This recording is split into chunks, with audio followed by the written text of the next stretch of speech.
பெண் தெய்வம் இல்லையா? அவளுக்கே மாதவிலக்கு நடக்குது.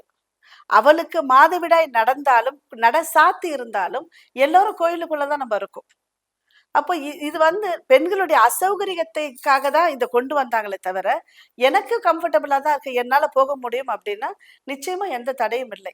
அதுவும் பெண் தெய்வத்திற்கு எந்த தடையும் இல்லை. தாராளமா போகலாம்.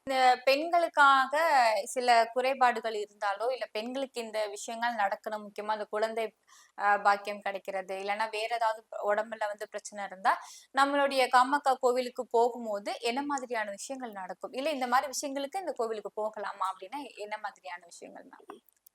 சாதாரணமா காமாட்சியா கோவில் அப்டின்னாலே எல்லோருக்கும் ஒரு பயம் இருக்கும். அங்க வந்து நெறைய மந்திரம்லாம் செய்வாங்க.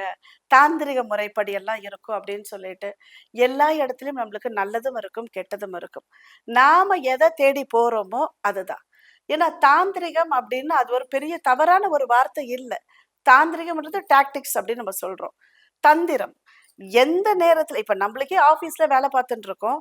நம்மளுக்கு ஒரு 2 நாள் லீவ் வேணும் அப்டின்னா, மேனேஜர் தான் லீவ சாங்ஷன்